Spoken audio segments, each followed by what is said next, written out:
aqui pensando, chegar em casa ainda vou ter que trocar esse avental por outro e pensar num jeito de ensinar para aquelas crianças conjunto numérico.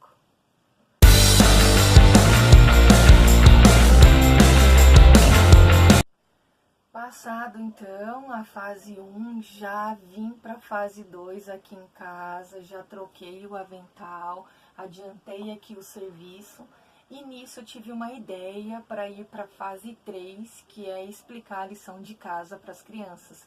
Então fica aqui a dica, quero compartilhar com vocês que têm filhos aí e quando for falar do tema conjuntos numéricos, a dica que eu vou dar. Eu vou usar aqui 3 potinhos. Um menor que cabe dentro desse médio e ambos cabem dentro do grande. Então, olha só, a gente vai precisar disso e alguns papeizinhos escrito N de conjunto dos naturais, Z dos inteiros, Q dos racionais, I dos irracionais e no pote maior você vai colar R dos reais. Então, vamos lá. Eu escolhi um saleiro pequenininho para caber dentro do pote menor. Então, aqui você vai pôr o conjunto dos números naturais. Naturais são 0, 1, 2, 3, 4, 5, 6, 7, 8, 9, 10, infinitos. Mas eles são valores pontuais positivos, do 0 para frente. Então, você pega uns papeizinhos, como por exemplo, eu deixei cortadinho aqui para você entender. 3, ele vai dentro dos naturais. 9, 2, 0, 7. Então, para brincar, para ensinar, você pode colocar alguns valores naturais, como eu já dei alguns exemplos. E esses valores, então, cabem nesse conjunto menor, ó, o N de naturais. Então, você vai pôr aqui. Então, esse é o conjunto dos números naturais. Eles são ótimos, são bons. Eles são bons, como eu falei, mas ainda era preciso melhorar. Porque, por exemplo, quando você faz 1 mais 2, tem 1 aqui dentro dos naturais, tem 2 aqui dentro dos naturais e a soma que dá 3 também tem aqui. Mas e se a gente fizesse uma conta de menos? 3 tira 2, a resposta continua tendo aqui. E se você fizer 2 tira 3? Você vai me responder, tenho 2, devo 3, logo vou ficar devendo 1. É verdade, mas aqui não cabe número negativo. Então, foi criado um outro conjunto, que é o conjunto dos inteiros. Quem são eles?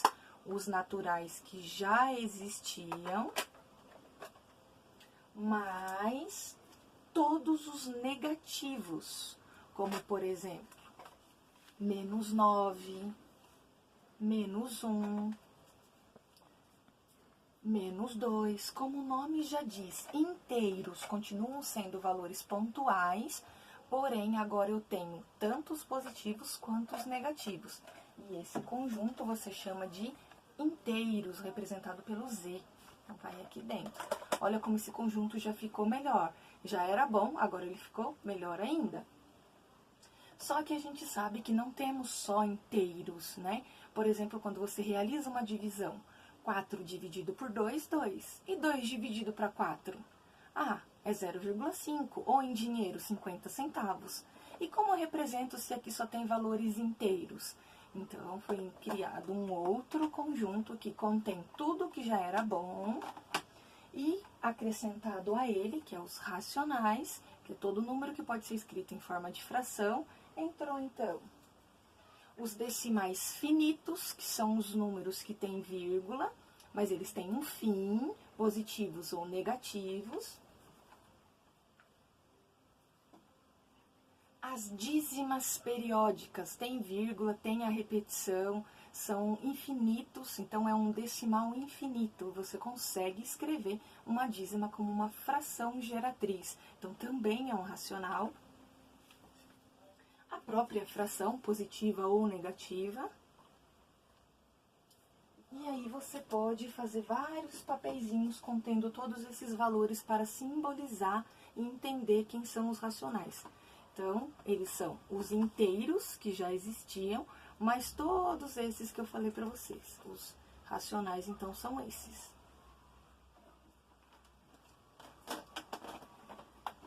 tem uns números que nós não conseguimos escrever em forma de fração, mas eles fazem parte da nossa realidade. Então, esse conjunto muito bom, que é os racionais, está aqui. E tem aqui os irracionais.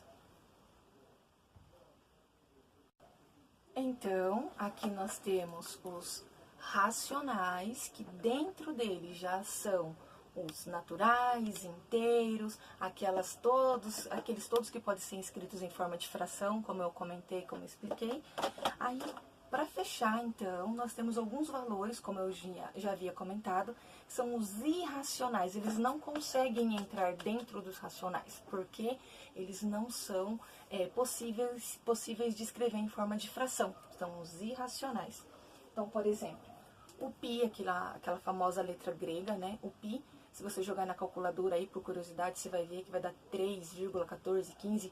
É um decimal, é infinito, porém, você nunca sabe quem é o próximo valor. Então, não há repetição como a dízima. Então, esses valores, como π, como raiz quadrada de 3, joga na calculadora, faz o teste, perceba o que eu estou falando. Número de Euler, que é o E, vale 2,7 alguma coisa, também decimal, infinito e não tem repetição. Então, esses são alguns valores que quando você joga na calculadora, você percebe que é um decimal, infinito, não tem repetição. Sendo assim, não é possível escrever em forma de fração. Logo, ele é irracional. Então, ó, irracional não entra dentro dos racionais, fica aqui separadinho. E é esse conjuntão que aceita racionais e irracionais ao mesmo tempo, que é o pote maior fechado, é o conjunto dos reais. Então, quem são os números reais? Todos esses que eu expliquei para vocês. Espero que vocês tenham curtido e aprendido um pouquinho mais ou relembrado um pouquinho de conjuntos numéricos.